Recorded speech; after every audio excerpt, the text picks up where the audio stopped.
자, 이번 시간 버터와 마차의 알려주세요입니다. 자, 이번 주 제목 기초연금 월 30만 원 누가 받나요? 이렇게 정해봤는데요. 자, 그럼 기초연금 월 30만 원 이 얘기하기 전에 기초연금이 뭐냐? 이거부터 알아봐야 되는데 또 그 전에 또 소개를 한번 해야겠죠? 의료계 체계봐라 이상희 대표님 나오셨습니다. 네, 복지국가계의 체계봐라. 오늘은 이렇게 이야기를 해주셔야 됩니다. 왜냐하면 네. 오늘 의료를 넘어서는 이슈, 네. 복지국가의 복지 이슈 아니겠습니까? 그것도 어르신 복지, 어르신들에게 현금을 직접 나눠드리는 복지, 바로 노인수당입니다. 노인수당은 보편주의가 기본적인 원칙인데 박근혜 대통령이 지난 2012년 대선에서 모든 어르신들에게 기초연금을 드리겠습니다. 보편주의를 약속했는데 결국은 그 약속을 지키지 않고. 잠깐만요. 그게 기초연금이 노인수당인가요? 그렇습니다. 아, 그렇게 생각해도 되는 거고요. 노인수당이지요. 네. 아동에게는 아동수당을 드리고 노인에게는 노인수당을 드리고요. 장애인에게는 장애인수당을 드립니다. 그럼 왜 이 세 인구에게는 전 세계에서 선진국들이 다 보편적으로 돈, 수당을 드릴까요? 이 수당이라고 하는 것은 정부의 재정에서 나오는 거고요. 다시 말씀드리자면 국민이 낸 세금에서 나오는 건데 네. 왜 그러면 국민의 세금으로 이 세 부류의 사람들에게는 소득 수준을 따지지 않고 보편적으로 돈을 드릴까요? 마차 어떻게 생각합니까? 취약계층이니까. 취약하다란 말은 무슨 소리죠? 제 스스로 생각에 지금 틀리게 얘기한 것 같아요. 보편적 복지인데 어떻게 취약계층이란 말을 하지? 맞아요. 취약계층이라는 말은 적합하지 않은데 취약인구예요. 우리가 보통 계층이라고 하는 것은 네. 소득계층을 이야기하는 거거든요. 일반적으로. 네. 그런데 인구라고 하는 것을 쓰면 됩니다. 취약인구는 있거든요. 상대적으로 누가 취약인구냐? 아동이 취약인구죠. 그리고 노인이 취약한 인구고 장애인이 취약한 인구입니다. 여기서 취약하다라고 하는 것은 스스로 소득을 창출하기가 어렵다. 이런 특성을 지니고 있는 인구 집단이다. 이런 뜻이거든요. 네. 네네. 자, 그러면 아동은 스스로 돈을 벌어요, 못 벌어요? 벌기 힘듭니다. 힘든 게 아니라 아예 못 벌지. 아동을 그러면 노동시키려고 아동 노동은 그건 국제적으로 금지되어 있습니다. 네. 아, 국제적으로 금지돼 있습니까? 아, 그렇습니다. 아동 노동은 금지되어 있어요. 아, 국제적으로 금지돼 있는 것까지는 몰랐습니다. 아이들이 그냥 경험 삼아서 아르바이트 겸 그 알바하는 거는 그건 허용되고 네. 있지만 예외적으로 네. 본격적인 소득 창출로서의 아동 노동은 금지되어 있습니다. 그 혹시 아동은 나이도 딱 정해져 있나요? 몇 살까지 뭐 이런 몇 살까지 정해져 있죠. 아. 뭐 전 세계적으로 보면 18세 이하까지가 아동인데 아동 네. 청소년이죠. 보통 고등학교를 졸업해야 돈을 버니까요. 그런데 15세로 규정하는 나라도 있습니다. 오이? 어쨌건 아동에 대해서는 우리가 아동수당이라고 하는 걸 주죠. 그리고 노인에 대해서는 노인수당을 줍니다. 이 노인수당, 장애인에 대해서는 장애인수당. 이것이 바로 노인에게 드리는 게 기초연금이다. 노인에게 드리는 노인수당이 기초연금이다. 그러니까 보편주의가 원칙이죠. 네. 그런데 소득 상위 30% 어르신들에게 죄송합니다. 정부 재정이 부족하니까 좀 이해해 주십시오. 박근혜 대통령이 이렇게 사과를 했습니다. 제 공약을 못 지키게 됐습니다. 여러분들께서는 그래도 형편이 되시니까 돈 좀 받아가지 마시고요. 65세 이상 어르신 중에서 소득 하위 70%에게만 드리겠습니다. 이렇게 해가지고 기초연금법이 제정이 되었고 2015년부터 지금까지 쭉 지금 벌써 4년이죠. 4년째 기초연금을 드리고 있는데 20만 원 드리다가 지금은 25만 원까지 올랐습니다. 네. 언제부터 25만 원 드리기 시작했는지 아십니까? 작년 7월. 9월입니다. 9월. 아이고. 작년 9월부터 25만 원 드렸습니다. 문재인 정부 들어서서네요. 저로서죠. 원래 문재인 정부는 4월부터 25만 원 드리려고 했어요. 그랬죠. 그런데 왜 저쪽 당이 엄청 반대했죠. 한국당 왜 반대한 줄 아세요? 반대 명분. 그게 아마 선거 끝난 다음에 하자라고 6월에 그랬을 선거가 거예요. 있었잖아요. 네. 4월에 원래 주도록 되어 있는데 6월에 선거 있는데 미리 어르신들에게 돈 주면 원래 어르신들은 자유한국당을 좋아하는데 자유한국당 표가 저쪽으로 여당으로 넘어갈까 봐 두려워한 김성태 등등 그 사람들이 그 당시에 아주 결사적으로 반대를 했죠. 결사적으로 반대했습니다. 그래가지고 9월로 넘겼습니다. 선거 끝나고 주자. 그래서 작년 9월부터 25만 원씩 받고 계셨습니다. 그런데 그것이 이제부터는 30만 원으로 올라가는 거 아니겠습니까? 그런데 모든 어르신에게 30만 원으로 올라가는 거는 그거는 또 시간이 좀 걸립니다. 네. 그거는요 2021년부터입니다. 2021년부터는 그럼 무조건 65세 이상 노인들 70%. 하위 소득 70%. 70%에게. 근데 그 70%로 가기 전까지 네. 네. 단계적으로 가겠다. 단계적으로 간다. 그래서 올해 4월에는 소득 하위 20%. 무슨 말 아시겠습니까? 원래 기초연금 받는 분은 소득 하위 70%예요. 그런데 소득 하위 20%에 해당되는 분에게는 올해 4월부터 5만 원 더 얹어드리겠다. 그럼 얼마가 되는 거죠? 25만 원 기준에 받고 계신 데다가 5만 원 더 드리면 30만 원. 30만 원을 드리겠다. 이런 이야기가 되겠습니다. 그런데 이게 지금 저희 부모님 받고 계시는데 한 사람 앞에 30이면 30, 30해서 60이 아니라 부부면은 약간 줄어들더라고요. 부부 감액이 있습니다. 각각 20%씩 감액합니다. 아, 그래서 같이 사는 게 더 힘든데. 아닙니다. 같이 사는 게 정신적으로는 힘들지 몰라. 맨날 야, 싸우시는 오늘 거예요. 거 재밌다 이거 재밌네요. 네. 아, 마차가 너무 정직한 이야기 해버렸네. 더 줘야 마차 될 그러면 안 돼. 더 줘야 될 것 같은데. 그러니까 같이 사는 거에 대한 위자료를 좀 줘야 될 것 같은데 그러니까 위로가. 이제 사오고 나시면 또 소주 한잔 하셔야 되니까 그 돈을 덤으로 드려야 된다 이런 말씀 같은데 네. 근데 좀 혼자 살면 식비가 더 많이 들어가요. 아무래도 그렇긴 하죠. 그렇죠. 그래서 그 찌개 하나 끓여놓고 두 분이 같이 드실 수 있잖아요. 네. 그럼 혼자 있어도 역시 찌개를 하나 꺼내야 되거든. 그럼 재료는 비슷하게 들어가. 그러니까 둘이 있으면 생활비가 적게 들어가니 그러면 깎읍시다. 그래서 부부 감액 20%씩. 둘이서 같이 공동 생활을 하면 생활비가 좀 적게 든다. 왠지 젊은 청년들의 동거 사유가 되는 것 같기도 하네요. 바로 그거죠. 네. 그래가지고 실제로 동거를 많이 합니다. 요즘. 예. 유럽은 굉장히 많이 하고요. 거의 우리도 하죠. 네. 유럽 추세로 갑니다. 바로 유럽 갔다 와본 우리 마차 금방 알잖아. 금방 합니다. 그러잖아요. 그렇군요. 다음 얘기로 넘어가 볼까요? 자, 그러면 그거 전에 제가 2021년부터라고 그랬잖아요. 네. 2021년부터 소득 하위 70% 어르신들에게 30만 원씩 드린다고 그랬지 않습니까? 지금 25만 원인데 이걸 단계적으로 간다고 그랬잖아요. 자, 그래서 소득 하위 20%에게는 올해 4월부터 30만 원 드리지 않습니까? 그러면 내년 4월에 내년에 또 일정 계층에 더 드립니다. 소득 하위 40%까지. 네. 그러니까 70%까지 가는데 20, 40, 70 이렇게 가는 겁니다. 계단식으로. 네. 그렇게 가지고 2021년이면 소득 하위 70% 어르신 모두에게 70%까지입니다. 30만 원씩을 드린다. 이게 문재인 정부의 이제 공약을 완성하는 겁니다. 그럼 70%가 이외에서 상위 그룹은 아예 없는 건가요? 아예 없는 그렇죠? 겁니다. 이게 문제예요. 만약에 제가요. 아슬아슬한데 걸리는 사람이 있을 것 같은데. 제가 만약에요. 그 대통령이라면 아니면 제가 대통령의 최측근이라면 아니면 제가 대통령에게 정책을 긴밀하게 자문하고 대통령이 또 제 말씀을 잘 또 존중해 주신다면 저는 정말 그렇게 하고 싶습니다. 어떻게? 100% 어르신들에게 박근혜 대통령이 애초에 공약했지만 지키지 않았던 바로 그 약속을 저는 지키겠습니다. 내가 왜 이런 이야기를 하는지 마차 혹시 이해하시겠습니까? 이념적인 거 말고 이념적으로 보면 보편주의지 않습니까? 사회수당이라고 하는 거요. 사회수당 아까 제가 세 가지 말씀드렸죠. 사회적으로 꼭 필요한 취약한 인구에게 보편적으로 돈을 드리는 것. 이게 사회수당입니다. 여기서는 어떤 기여도 하지 않습니다. 사회보험은 기여를 하는 거잖아요. 평소 때 월급에서 따박따박 돈을 모아놓는 거잖아요. 국민연금도 그렇고 고용보험도 그렇죠. 이건 어떤 기여도 하지 않았는데 그냥 태어난 것만으로. 그냥 아동이란 이유 때문에 돈을 주는 겁니다. 장애인이란 이유 때문에 수당을 주는 거고 노인이란 이유 때문에 그냥 주는 거예요. 왜? 취약한 인구이기 때문에 그렇습니다. 그 집단 전체가. 이게 바로 사회수당의 원리인데 그래서 사회수당은 보편주의입니다. 소득 따지지 않습니다.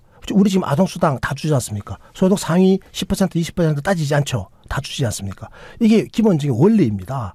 그래서 기본적인 원리이자 제도의 성격 이념이기 때문에 그런 이유도 있지만 제가 또 말씀드린 또 하나의 중요한 이유가 있습니다. 그것은요. 아동수당 때 보셨죠? 상위 10% 골라내는 게 그게 얼마나 힘든지 아셨죠? 또 비용도 비슷하고. 그렇습니다. 근데 지금 노인도 마찬가지예요. 상위 소득 상위 30% 어르신을 골라내도록 하라 그러니까 네. 이게 그럼 누가 되고 누가 안 되느냐 그런 거 기준이 있을 거 아니에요. 네. 네. 그럼 그 기준에 들어가려면 사실 간단해요. 편법을 쓰면 됩니다. 나중에 우리 버튼으로 지금 편법을 쓸 수도 있어. 오늘 배워가지고. 지금 벌써요. 지금 유튜브 이런 데 검색해 보거나 인터넷 검색해 보시잖아요. 네. 기초연금 받는 방법. 편법이 엄청나게 많이 넘쳐납니다. 아하. 어떻게 하는지 아세요? 재산을 전부 다 자식 이름으로 돌려버립니다. 이 30만 원 그렇죠. 받으려고. 그렇습니다. 부부가 같이 받으면 그게 장난이 아닌데 어차피 자식하고 신뢰관계가 깊으면 자식이 미리 다 줘버리는 거예요. 어차피 뭐 나 죽을 때 자식이 다 죽을 것 같으니까 미리 줘버리는 겁니다. 정려 혹은 뭐 다 줘버리는 거예요. 정리해버리는 거예요. 요즘 뭐 장관 후보자들도 뭐 막 정리하더만요. 막 뭐 하면 안 됩니까? 다 해버린다. 어르신들 정리해버려요. 그리고 자기는 실제로 재산을 조금만 갖고 있는 거예요. 얼마큼만 내가 살고 있는 아파트 한 채만 갖고 있는 거예요. 저는 개인적으로 그런 관습 같은 게 있잖아요. 그러니까 뭐 자기 자식이 결혼할 때 뭐 물려주고 미리 물려주고 이거 절대 반대하는 이유가 그게 바로 불효의 씨앗이 됩니다. 근데 보통 보면 그런 사람들도 많아요. 실제로 그래가지고 편법을 써서 부부가 받는 사람들이 많습니다. 자, 소탐 대실이랍니다. 그렇게 말입니다. 네. 자, 마차의 왈 소탐 대실이랍니다. 네. 그래서 저는 그거를 이제 문제가 있다고 보는 거죠. 공정하지 않은 거죠. 그러니까 그렇죠. 원래 부자 노인이 자식이 또 편법으로 돈을 다 정리해버리고 자기가 돈이 없는 것처럼 해가지고 사실 돈이 없죠. 이제 법적으로 다 넘어가 버렸으니까. 그래서 기초연금을 받는 거 이런 거는 공정성이 떨어진다. 30% 골라내는 게 공정하다 안 하다? 안 하다. 그냥 다 줘라. 그렇지. 온갖 편법을 양산한다. 아까 또 말씀드렸다시피 우리 마찬 말했잖아요. 30% 골라내는데 비용이 많이 든다. 행정비용이. 그리고 공정하지도 않다. 또 세 번째 이유가 하나 더 있어요. 보세요. 자, 소득이 어르신이 1등부터 100등까지 있다고 칩시다. 네. 그러면 지금 1등부터 30등까지는 못 받는 거잖아요. 네. 31등부터 지금 100등까지는 받는 거잖아요. 네. 자, 그럼 마찬가 생각하거나 우리부터 생각할 때, 자, 29등 한 사람하고 네. 31등 한 사람, 29등은 못 받죠. 네. 네. 그리고 31등은 받죠. 네. 네. 25만 원, 이제 앞으로 30만 원 되는 거 아니겠습니까? 언젠가는 2021년이면 현재 25만 원인데 25만 원 받고 못 받고가 그래서 판가름 나잖아요. 네. 그러면 이 두 사람은 차이가 있어요, 없어요? 사실은 소득이. 사실 별로 차이가 없죠. 없죠. 그거나 하죠. 29등이나 31등이나 실력이 비슷한 거 아닙니까? 그렇습니다. 그런데 누구는 받고 누구는 못 받는 겁니다. 이런 일이 벌어지는 거를 방지하려고. 그럼 29등이, 31등인 사람한테 25만 원을 얹어줘 버리면 29등인 사람보다 소득이 더 많아져 버리잖아요. 이거 소득 역전이 일어나죠. 역전을 일어나죠. 이 역전을 방지한다라는 명목하에 그 30등 그 선 위아래에 있는 사람 있죠. 30등 바로 밑에 있는 사람에게는 2만 원만 줍니다. 25만 원 주는 게 아니고 지금. 네? 2만 원만 주고 있다니까요. 그러니까 2만 원 기초연금 2만 원 받는 분들이 꽤 많아요. 2만 원, 3만 원 받는 분들이 많다니까요. 이 말이 됩니까? 그러니까 말이 안 되잖아요. 그렇죠. 그러니까 이런 짓을 왜 합니까? 그냥 다 드리고 그리고 나중에 돈 많은 어르신들이나 아니면 그 돈 어디 갑니까? 자식이 물려줬으면 또 자식이 더 재산이 많을 거 아닙니까? 재산세 더 받으면 되는 겁니다. 세금을 더 받아가지고 이 문제를 해결해야지 이런 식으로 지금 선별하는 거는요 공정하지도 않고 비용도 많이 들고 그리고 이게 지금 그 역전 현상을 방지하기 위해서 온갖 또 그 편법을 뭐 방법으로 강구해야 되는데 이 방법이라고 하는 게 내가 볼 때는 거의 편법입니다. 행정이 왜 이런 짓을 합니까? 정치가 왜곡되면 행정이 이렇게 이상한 짓을 많이 한다고 인력을 낭비하고 고급 인력을 이렇게 낭비하는 겁니다. 바람직하지 않습니다. 근데 이거를 수당을 받으려면요 신청을 해야 되는 거죠. 반드시 신청해야 됩니다. 그럼 신청을 안 한 사람은 안 받는 못 받는 거잖아요. 겁니다. 신청 안 하면 모르죠. 그래가지고 요즘은 찾아가는 동사무소라든지 이렇게 사회복지사들이 저분 가난하신데 기초연금 받을 수 있는데 뭘 잘 몰라가지고 신청을 못하고 계시잖아요. 네. 그럼 그런 분 찾아가지고 신청하십시오라고 알려드리고 또 신청하도록 이렇게 유도하고 하는 그런 친절하고 자상한 그런 공무원의 역할을 또 하고 계신답니다. 네. 그랬군요. 자, 그러면 굉장히 긴 얘기 하지만 재밌는 얘기 지금까지 해봤고요. 자, 핵심 질문 한번 드려보겠습니다. 지금 나온 얘기랑 좀 비슷한 얘기긴 하지만 자, 월 소득 5만 원 이하인 사람한테 기초연금 최대 월 30만 원을 받는다고 했는데 이게 이제 2월 27일자 연합뉴스에 나왔던 건데요. 자, 그러면 궁금해지는 게 있습니다. 월 소득이 5만 원 이하인 노인 4만 원, 즉 4만 원 받는 분하고 6만 원 받는 분하고 그럼 이게 어떻게 소득 역전 현상이 일어나지 않습니까? 이거 어떻게 해야 되는 제가 거예요? 아까 설명드렸다시피 첫 번째 4만 원 받는 사람, 4만 원인 사람하고 한 달에 4만 원 받는 사람하고 한 달에 4만 원 받는다고 6만 원 받는다는 거 웃기죠. 네. 네. 이게 그러니까 소득이 받는다기보다 아닙니다. 소득이 이게 월 4만 원, 소득이 월 6만 원. 그러니까 이 소득이 이게 잘못된 보도예요. 많은 국민들이 그때 언론 보도가 네. 이렇게 나오니까 텔레비전 자막에도 이렇게 나왔거든요. 한 달에 5만 원, 월 소득 5만 원 안 되시는 어르신들은 기초연금 30만 원 받습니다 하니까 한 달에 소득이 5만 원이 안 되는 사람이 어디 있노? 막 이렇게 해서 아닙니까? 네, 저도 좀 보고 웃었거든요. 웃었죠. 이 무슨 말인지 아니죠. 이 소득이라고 하는 게 그러니까 소득 인정액이라고 하는 겁니다. 소득이 그냥 소득이 아니고 소득 인정액인데 아, 약간 그 세금 낼 때 과세 표준하고 약간 느낌이 비슷한데요. 그러니까 소득 인정한다라고 하는 것은 말 그대로 누가 손에 5만 원 쥐어줬다 해가지고 그 5만 원을 이야기하는 게 아니라 그 소득이고 네. 그거는 소득 인정액은 소득으로 간주한다, 평가한다 하는 거예요. 평가한다. 이러저러해서 이 사람은 한 달에 5만 원 받는 것으로 평가한다. 그렇습니다. 인정액이라고 하는 것은 그런 건데요. 네. 그러니까 이게 기초연금의 수급자인지 아닌지, 그러니까 30만 원이 적용되는 30만 원을 받는 분인지 아닌지 하는 것은 네. 그 소득 하위 20%에 속하는지 안 속하는지 그거잖아요. 네. 소득 하위 20%에 있는 부분을 걸러내야 돼요. 어르신이 100명 있다. 그럼 뭐 제일 많은 1등부터 100등까지 쭉 줄을 썼을 거 아닙니까? 그 밑에서부터 20%니까 81등부터 100등까지.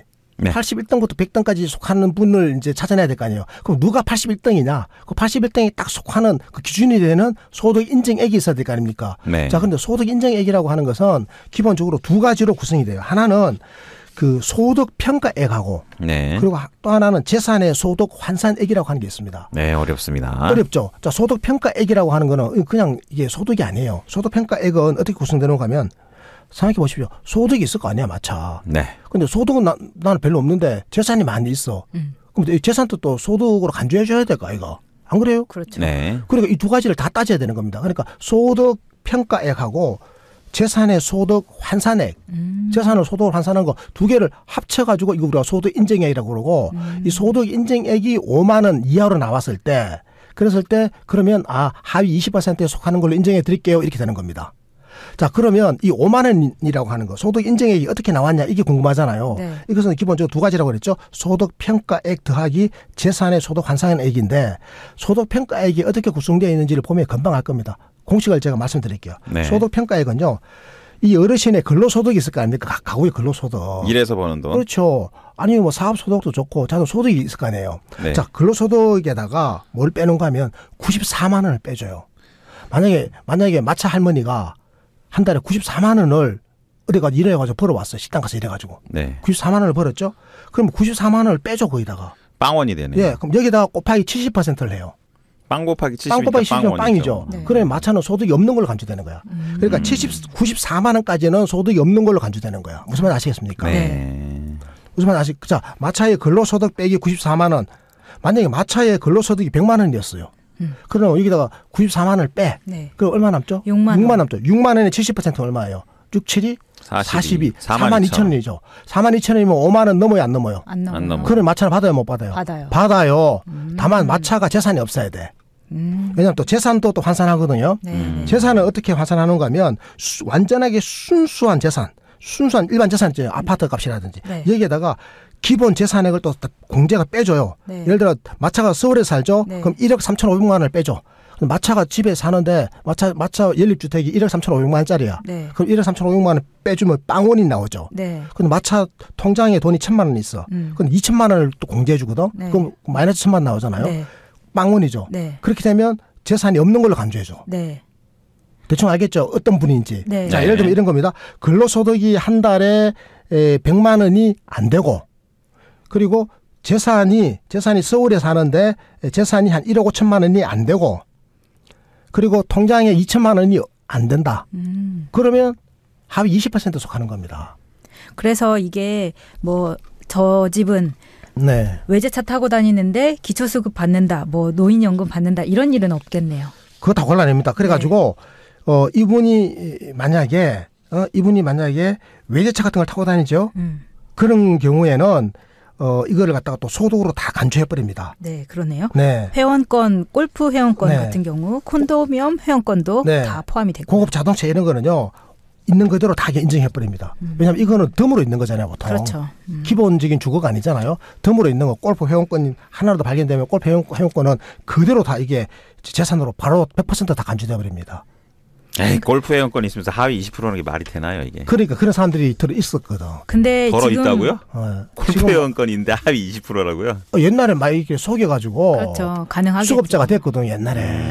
요즘 다 걸러내가지고. 근데 지금 딱 들어봐도 이 계산 방법이 굉장히 복잡한데 이 계산을 하는데 비용이 들어서 지금 반대를 하시는 거잖아요. 그냥 차라리 다 줘라. 그리고 이 사람들이 필요하면 신청을 하고 진짜 이렇게 외제차 타고 하더라도 내가 기초연금 30만 원 필요해 하는 사람들은 신청할 거고 다만 이거를 계산하고 하는 데에 쓰는 불필요한 비용은 줄이자 이 말씀이신 그리고 거죠. 다 주자 이 말이에요. 저는 모든 어르신들에게 수당은 기본적으로 다 드리는 거니까 다 드리자. 사실 아동수당도 그 다 주느냐 마느냐로 논쟁이 그럼요. 있다가 결국은 다 다 주는 줬죠. 걸로 결론이 나버렸죠. 네. 예.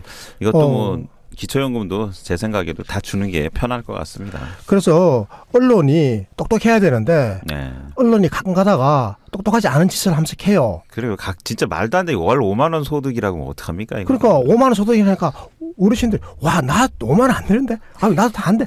그거 난리가 났겠네요. 난리 5만 원은 크니까 5만 원 버는 사람이 어디 있습니까? 그러니까 5만 원 폐지를 주서도 10만 원 법니다. 이게 5만 원이 도대체 무슨 뭐냐 저게. 그러니까. 정말 헷갈리게 써놓은 정말 거죠. 신비로운 금액이다. 5만 원이 뭐지 저게. 그랬는데 5만 원이 소득이 아니고 소득 인정액이다. 네네. 어? 소득 인정액은 뭐가 더해진가라고 그랬죠? 소득 평가액과 재산의 소득 환산액이 더해진 것이다. 네. 그래서 소득의 평가액이라고 하는 것은 근로소득에다가 94만 원을 빼는 것. 여기다가 70%를 곱하는 거니까 근로소득이 뭐 한 100만 원쯤 되더라도 재산이 특별하게 많지 않으면 받을 수 있다. 뭐 좀 쉽게 얘기하면 90만 원 정도 버는 사람이라면 하위 20%라고 보시면 되겠네요. 그렇습니다. 그렇게 네. 이해하시면 되고. 자, 네. 오늘 얘기 여기까지 하면 되고요. 그다음에 저희 또 방송 그 연속성을 위해서 아니면 좀 클릭수를 높이기 위해서 다음 예고를 좀 하려고 합니다. 자, 다음 예고는 오늘 얘기의 연장선인데요. 기초연금 30만 원 인상 앞두고 기초생활수급 노인 좌절감이 커지고 있다. 이런 얘기인데요. 요 내용은 이제 우리가 저번에 다뤘던 줬다 뺏는 기초연금이라고 하죠. 요거 대표님이 살짝 설명하고 끝내도록 하겠습니다. 줬다 뺏는 연금 도대체 뭘까요? 우리나라 전체 노인의 약 6%가 국민 기초생활 보장 수급자거든요. 최극빈자라고 봐야 되나요? 그렇습니다. 네. 그러니까 하위 2.4%에 속하는 분들입니다. 하위 2.4%. 그야말로 극빈자군요. 네, 40만 명이 좀 넘습니다. 한 6만 명 되시는데요. 네. 이분들은 기초연금을 못 받습니다. 왜 그런지 한번 따져보겠습니다. 뭔가를 주니까 그건 받지 마. 뭐 이런 네, 거겠죠? 지금 25만 원 받고 계시는 분들 있죠. 어르신들 이것 좀 줘놓고 돈 뺏어가 버립니다. 수급자들에게는. 네. 그런데 이게 30만 원 오르지 않습니까? 그럼 상대적으로 박탈감을 더 느끼겠죠. 자, 다음 주 줬다 뺏는 연금 다뤄보도록 하고요. 오늘은 여기서 마치겠습니다. 여러분 다음 기회에 뵙겠습니다. 안녕히 계세요. 감사합니다. 고맙습니다.